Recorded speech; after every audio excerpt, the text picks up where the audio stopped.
Good day, class. I'm Mark. And I'm Gonzo. And today we're talking about inspiration is everywhere. And we're talking comics for inspiration. Be careful with that. Be careful with that.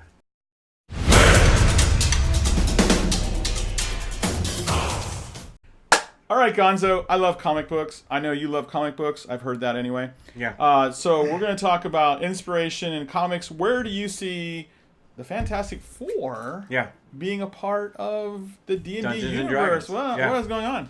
Well, you heard right. We both love comic books, and I know what you're thinking. Our wives hit the jackpot. Not only do we love Dungeons and Dragons, but we're avid comic book collectors. Seriously. And you're right, they did. But Fantastic Four. Awesome. And what we wanted to do is when we use our anything can be inspiration for Dungeons and Dragons, we wanted to come up with something that was a little bit off the cuff, or something that someone may have around, and then where they could pull an idea from and use in their campaign or use as a story arc or a background. So people who play Dungeons and Dragons would have comic books laying around? They generally go to the same stores, so they may have a couple, and it just might work. Yeah, so we picked the Fantastic Four, mainly because, well, one reason for me is they're my favorite in Marvel Comics anyway, and they are already an adventuring party. Yeah. So the Fantastic Four, which I know you'll pop up some pictures here for everyone to see. Yeah. But they, they consist of a family of four, and they have a tank. They have a long-range attacker, whether that's your ranger or your warlock with Eldritch Blast. They have the wizard that can come up with anything with his brain and think of anything. And then they have the ultimate rogue who can turn invisible and that kind of thing. So I picture them as an adventuring party. And we took my giant collection of Fantastic Four and tried to come up with how could we use a story or make a story out of them. And we saw that there were several different issues. We have a few of them up here. Where they're fighting a group called the Frightful Four, which Stan Lee and Jack Kirby created. This is actually issue 36 from 1965. And that's before I was born.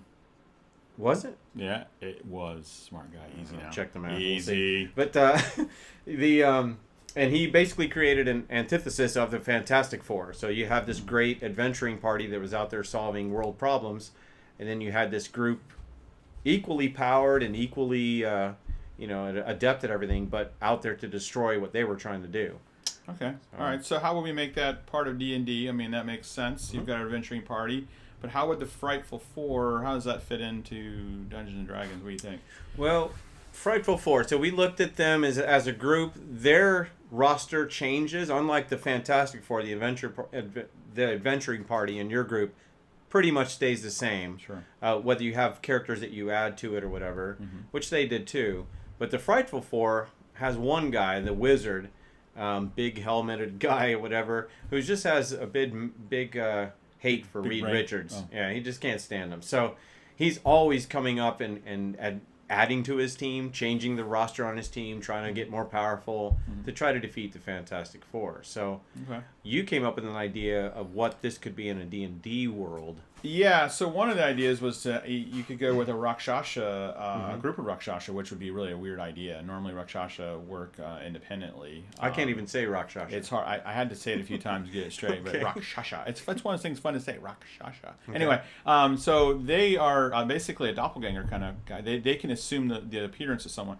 So it would be kind of nifty for them to not just be the counterpart to them, a nemesis for them, but they would actually look like them, and you could have some real fun with this. They could go and commit crime. They're evil creatures, so they could go and kill people looking like the other party, and then the party comes in and like, what are you doing here? How dare you come here? You just killed 3 people, and like, what are you talking about? And, so deliberately sabotaging, or just a step ahead of the group all the time, and their reputation is getting tarnished by this other group that. Yeah, and Rakshasa love to be a part of some kind of evil plot anyway, so it works really good. I mean, they actually were a product of, they were from the Nine Hells, and so it just fits well that they're an evil, they like to disrupt things, and this would be a neat long game with them, that they're just kind of they could kind of start out as just being a little thorn in their side, and then escalate to, instead of having that big bad evil guy, you could even have a campaign where they are the big bad evil guys. That it's a party of them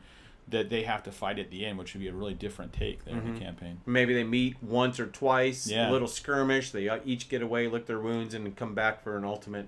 Right. I love that. In fact, even in the books that we pulled out of my collection, this is over decades. I mean, this issue came out in 65. I think this is issue 218, which is probably 78 or 80. I haven't opened it up. So, but they're still fighting, the group. And the group changes a little bit. Here's Electro instead of the Trapster or whatever. But so I like that there's a big bad, and he's always gathering powerful, adversaries to try to take out your group for whatever reason. And if there's such a focus on this, let's say this Frightful Four or Frightful Five or Six or whatever your party is, and he's trying if the big bad guy really is after this party, that almost means there has to be some kind of backstory element. Sure. Okay. To this, what did someone in your party do to anger him enough or cross him? It isn't that he just ran afoul of, just ran next to him and like, oh, I want to bother these guys. It was more. It has to be more personal. Well, yeah. If you're gonna run it like this, sure. But another possibility is that maybe you just have one big bad evil guy, and he has brought these 4 Rakshasa. He's brought them and to just be that thorn in their side. We talked about this before, you and I, about the idea that a big bad evil guy is not just going to often just sit back there and watch you wade through all these guys and finally get to him.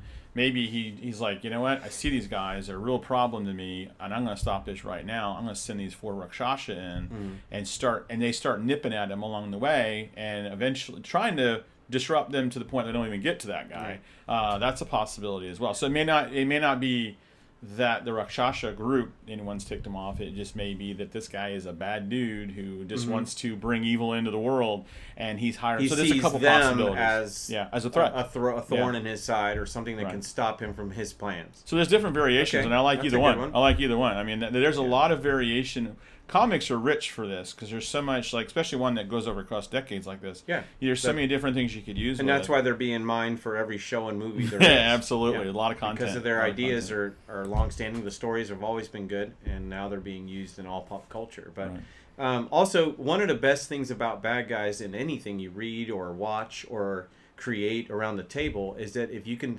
slightly see their point of view, where you can see why they're being bad or whatever you'd want to consider. Right, so, absolutely. Magneto, we all understand that his idea of how mutants should rule the world came from his upbringing, his background, what happened to him and his family, and you could understand that, especially as hated and feared as they are as mutants. So, creating a group of bad guys to counter your adventuring party, a good way to tie that in is something where there's, is one of the bad guys just a brother of someone in your group, and he was always the little brother or something, or is there jealousy there? Is there a race for something, like a magical item at the end of the at the end of the adventure where they're kind of both after it and they know it. Right. They know they're after something really, like you said, maybe something that could lead to their plans coming to fruition, or the good guys, doing it. Yeah, so what you're talking about is kind of a Thor Loki kind of situation where Loki was tired of always getting second fiddle playing second fiddle. And you understand that with Loki. I understand why you don't necessarily agree with the way he same with Thanos. You don't really agree with what Thanos is doing, but he was still trying, in his mind, he was still trying to do something good. Yeah. So. And I like that idea. That's good. So. Well, hopefully you like this idea. We want to do more of these. Inspiration is everywhere. We really feel that inspiration is indeed everywhere. And if you like to see these, please make sure you subscribe and like our video. Liking it and subscribing it and hitting the notifications bell helps us the video to be seen by other people, and hopefully get the word out that inspiration is everywhere and you can find it all around you, even in comic books. And please, in the comments below, if you'll just take the time to list, let's stay on comic books, list a a group or a storyline or something that would inspire you to be able to pull that story into Dungeons and Dragons and use it as a character plot hook or, storyline or something like that. So, all right, I think. And that's it for today? Yeah, I think that is it for today. And with that, class dismissed. Good day, class. I'm Mark. I'm Gonzo. Wait a minute. Are you sure? Well, I didn't know you were going to say me too. I thought you were going to do I'm Mark, this is Gonzo. No, I like it. I just mix it up a little bit. You just got to go with it. Okay, I wasn't ready. Now I'm ready. All right. 1, 2, 3, then go? Or is it 1, 2, go? Then go. Good day, class.